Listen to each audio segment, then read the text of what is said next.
America loves a sensational trial, especially of celebrities, like the 2005 media spectacle surrounding the trial of Michael Jackson, charged with child molestation.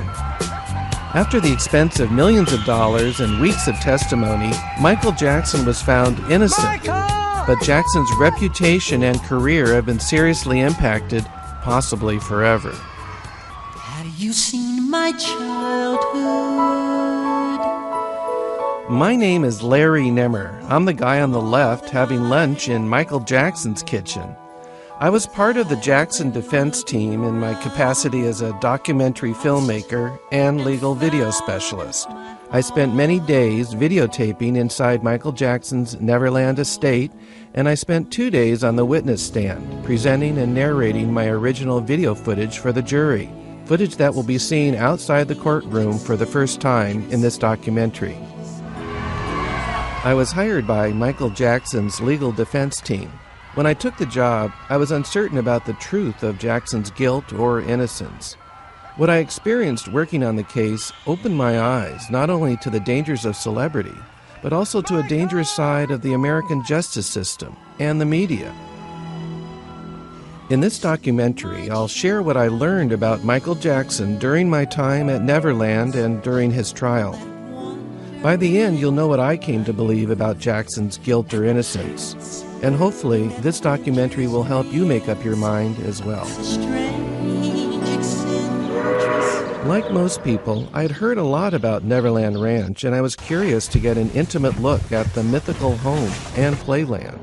As I shot the various nooks and crannies on the property, I wondered if Jackson really was guilty of molesting boys. I was curious to hear the facts in the case, and maybe I was a little worried about finding that he really is a pedophile. After all, he was being charged with 10 counts of child abuse, and he faced a lifetime in prison that many felt he couldn't survive. Having raised a couple of kids myself, I know that child molestation is truly a horrible violation. Could Jackson have crossed the line? After all, there had been a financial settlement with an earlier accuser in 1993. But I also saw that Michael seemed sincerely childlike and innocent. It was hard to imagine that he would willingly violate kids, whom he seemed to adore. Oh, you know how to do the moonwalk. I learned it from you guys. Much of the footage in this documentary was given to me by the attorneys in the case. For the first time, you'll see the sheriffs meeting the accuser. What Michael Jackson has done to you, okay, he's the bad person, not you. And you'll hear Jackson's accuser telling a story of molestation. He grabbed me. He grabbed you? Yeah. Where did he grab you at? Private area. He grabbed you in your private area? Sheriff's Department. You'll see an army of sheriffs raiding Jackson's personal living quarters at Neverland Ranch. You'll meet the mother of the accuser. Where were they when I had to walk about 3 hours to get to the doctors for my children, and now all of a sudden they're caring and concerned because Michael Jackson. You'll view outtakes from the Martin Bashir documentary. I would never do it. I would slit my wrist before I would hurt. You'll see an exclusive interview with Jackson attorney Tom Mesereau.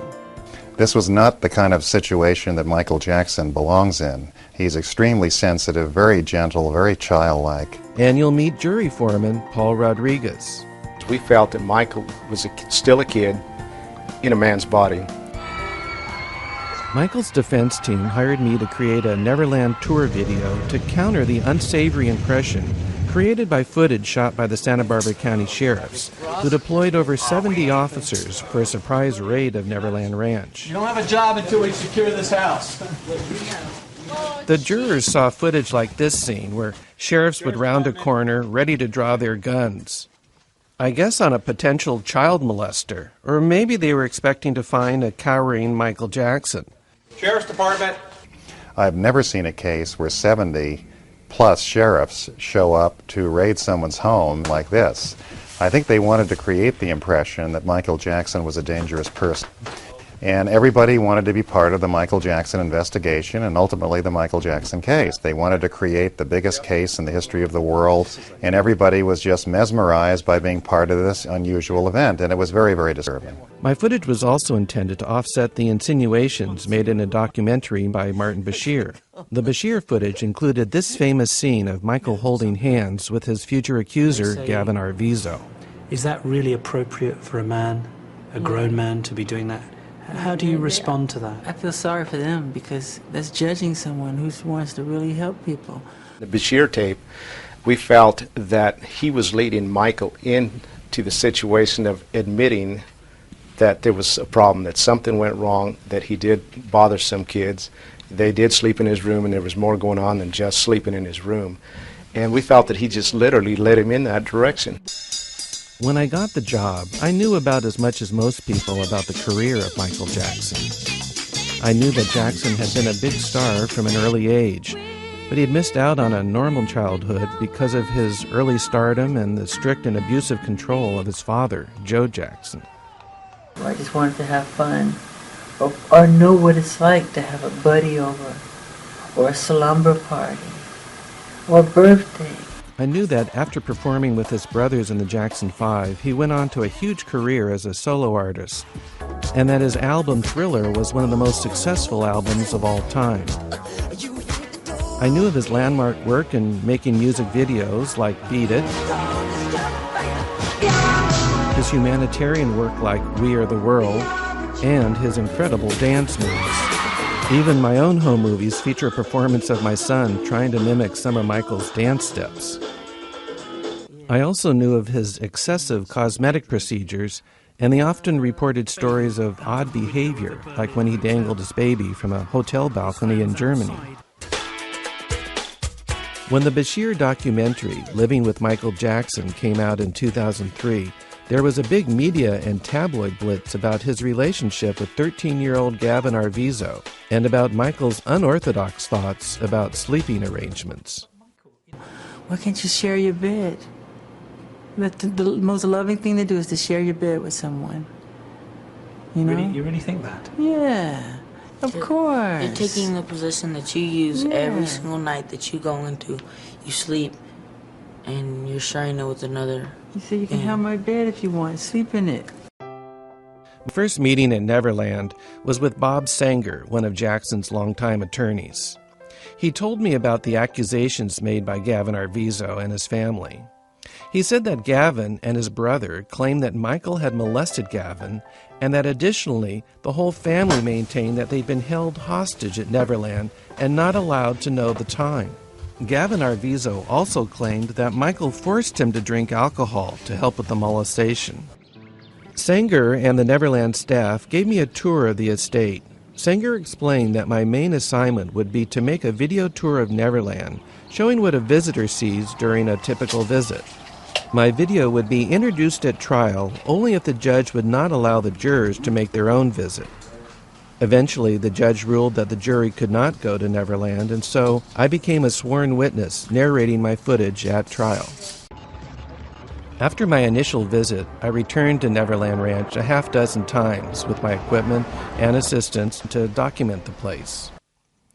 Roaming around Neverland as I pleased with the staff at my command, I felt like a kid in a candy store, sometimes literally. The only place that was off limits was Michael's dance and recording studio that was seen in the Bashir documentary, and his personal office that was seen in the sheriff's raid footage. This is Michael's? Okay. I'm not sure why I wasn't allowed access to those places. Perhaps they weren't straightened up like the rest of the property. This is the boys' room. I also wasn't allowed to visit the bedrooms of Michael's kids, Paris, Prince, and Blanket. The officers also searched these rooms.